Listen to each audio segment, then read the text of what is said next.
Hello guys, नमस्कार। आज की क्लास में बताने वाले हैं लाभ और हानि, प्रॉफिट और लॉस के बारे में आज हम बताएंगे बहुत आसान तरीका से। तो चूंकि आप लोग ये चीज पे आप ध्यान देंगे और हमारे साथ पेन और कॉपी निकाल लीजिए और बैठ के हमारे साथ आज बोले तो आज सिखाकर ही छोड़ेंगे, ठीक है। लाभ और हानि का बहुत आसान तरीका से, यूनिक तरीका से आज हम बताएंगे ताकि आपको दिमाग में ही घुसा देंगे, ठीक है। तो याद रखिएगा, सबसे पहले जानेंगे, ठीक है, कि लाभ है क्या। बताइए लाभ किसे कहते हैं, बताइएगा। मोस्ट इंपोर्टेंट है, लाभ किसे कहते हैं बताइएगा।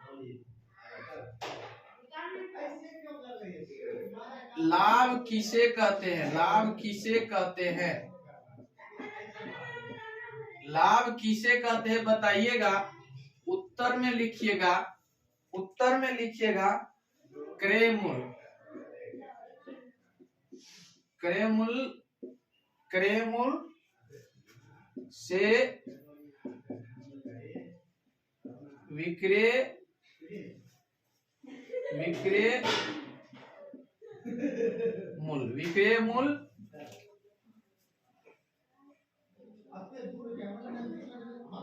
अधिक होने पर, होने पर, होने पर होता है, होने पर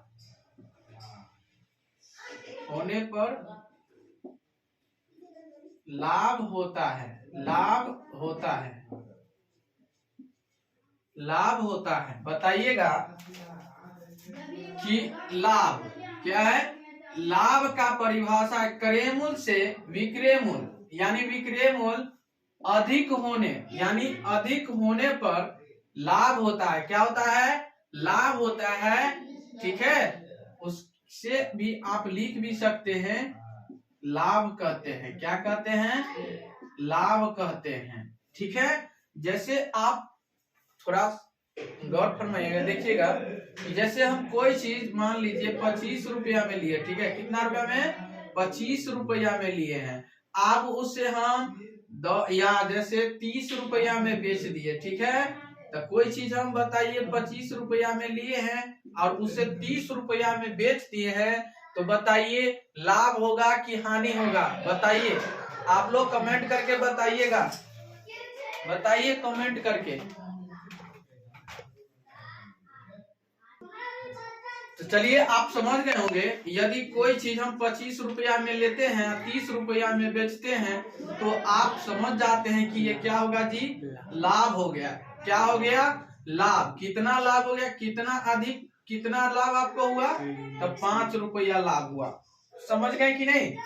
अब बताइए, यही में कोई चीज आप 45 रुपया में खरीदे हैं, इसे आप 60 रुपया में बेच दिए, तो लाभ होगा कि हानि होगा। आप लोग कमेंट करके बताइए कितना, क्या होगा जी, तो लाभ हो जाएगा। क्या हो जाएगा, लाभ हो जाएगा, लाभ, लाभ हो जाएगा। आप बताइए, कोई चीज आप लिए हैं 1300 में, कितना, 1300 में आप उसे बेच दिए हैं, यानी कितना में फिर बेच दिए उसको, आप 1400 में बेच दिए। कितना समय, 1400 में, तो लाभ होगा कि हानि, तो बताइए। आप लोग समझ गए होंगे, ये लाभ हो जाएगा। क्या हो जाएगा, लाभ हो जाएगा। लाभ आपको कितना हुआ, नफा कितना हुआ जी, बताइए। प्रॉफिट कितना हुआ, कितना हो गया, तो कितना हो गया, 100 रुपया। कितना, क्योंकि 100 रुपया हो गया। समझ गए होंगे, उम्मीद करते हैं आप लोग। लाभ किसको कहते हैं, समझ गए ना। चलिए, तो हम जानते हैं अगला नंबर क्वेश्चन, बताइएगा। अगला नंबर जानेंगे हानि। क्या है, हानि के बारे में बताएंगे। हानि होता है क्या, बताइए। हानि जिसे आप लोग इंग्लिश में कहते हैं लॉस। क्या कहते हैं, लॉस, ठीक है, यानी लॉस लग गया, ठीक है। कोई चीज आप बताइए, कोई चीज लेते हैं और उसको थोड़ा कम में बेचना पड़ता है, उसे ही हम क्या कहते हैं, हानि कहते हैं। क्या कहते हैं? हानि कहते हैं। बताइएगा, यहाँ कम होते हैं, कम होते हैं, कम होते हैं, तो ये हानि होता है। क्या होता है जी? हानि होता है। उसे क्या कहते हैं? हानि। क्या कहते हैं जी? हानि कहते हैं। क्या कहते हैं? हानि कहते हैं। हानि हम उसे कहते हैं, क्रय मूल्य से विक्रय मूल्य कम होने पर हानि होता है। क्या होता है? क्रय मूल्य से विक्रय मूल्य यानी कम होने पर, समझ गए ना? यदि कोई चीज आप खरीदते हैं जी, अब उसमें आप उसी से कम में बेच दिए ना, तो उसे ही हम हानि कहते हैं, यानी लॉस हो गया। आप बताइएगा, जैसे हम कोई चीज 35 रुपया में खरीदे हैं, ठीक है, और उसको हम बेच दिए कितना में? 30 रुपया में, तो कितना हमको घाटा हो गया? कितना लॉस चल गया जी? तो 5 रुपया लॉस चल गया। अकरे हम क्या कहते हैं? हानि कहते हैं। क्या कहते हैं? अकरे क्या कहते हैं जी? हानि कहते हैं। समझ गए होंगे, उम्मीद करते हैं। आप बताइए, जैसे हम 20 रुपया में कोई चीज लिए, अब हम बेच दिए इसको कितना में? 10 रुपया में, तो बताइए क्या होगा? हानि ना हो जाएगा जी? हानि ना होगा? समझ गए कि नहीं समझ गए? बताइए, आप लोग कमेंट करके बताइए, जल्दी जल्दी कमेंट कीजिए। सारे लोगों को बात भी शेयर भी कर दीजिए, ताकि ऐसा वीडियो आप लोग को बीच लेके आए तो आप लोग जरूर देख सकें। चलिए, समझ गए होंगे, उम्मीद करते हैं। तो आइए अगला नंबर क्वेश्चन हम जानते हैं। पहले बहुत आसान यूनिक तरीका से आप लोग समझ गए होंगे कि लाभ और हानि किसको कहते हैं। तो चलिए हम बताएंगे। अब आपका क्वेश्चन है, क्रय मूल्य किसे कहते हैं? बताइएगा आप लोग, क्रय मूल्य, क्रय मूल्य है क्या? बताइएगा।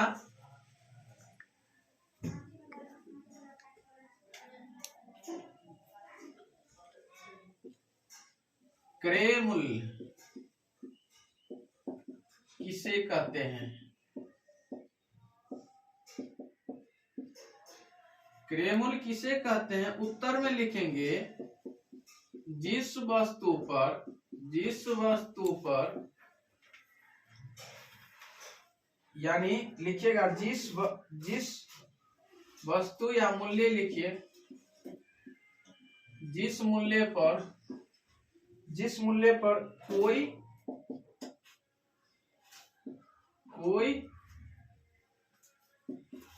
वस्तु खरीदी जाती है,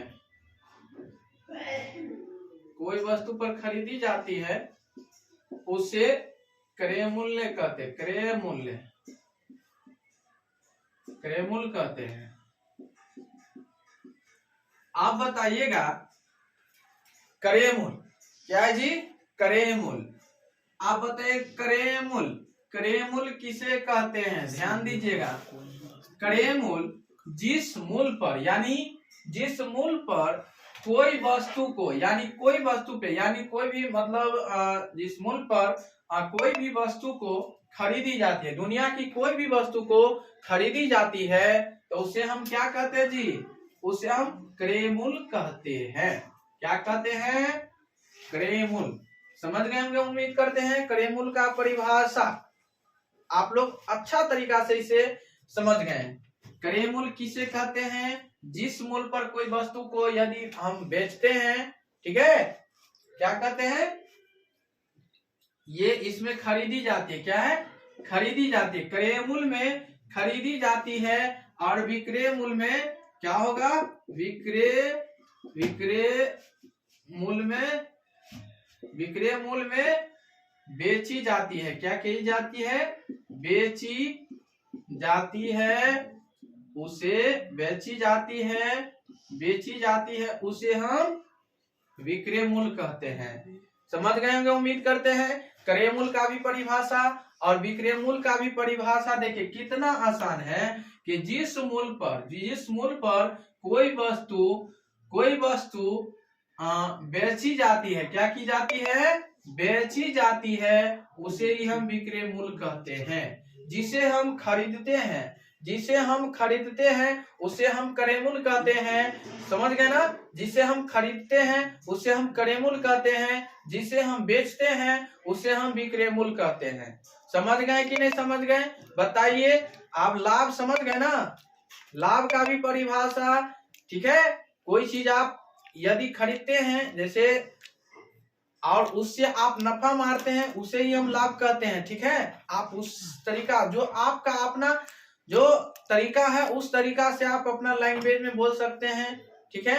हानि, जैसे कोई भी वस्तु हम जैसे खरीदे जितना रुपया में, जैसे 50 रुपया में खरीदे, ठीक है, आप उसे 45 रुपया में बेच दिए, तो क्या हो गया? ये घाटा है ना जी, लॉस है, तो हानि हो जाएगा। क्या हो जाएगा?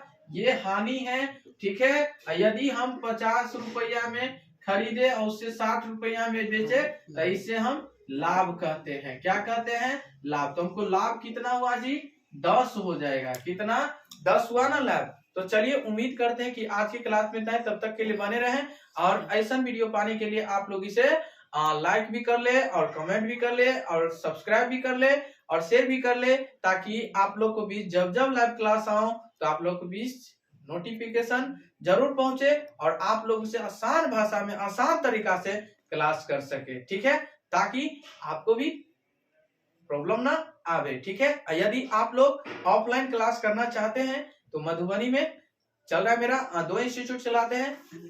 फर्स्ट जो है केवीएस कोचिंग सेंटर 1 जो कि गुंडीगाछी महाराजगंज मधुबनी, ठीक है, और इसी का सेकंड ब्रांच है केवीएस 2 कोचिंग जो है बड़ी बाजार मधुबनी, ठीक है।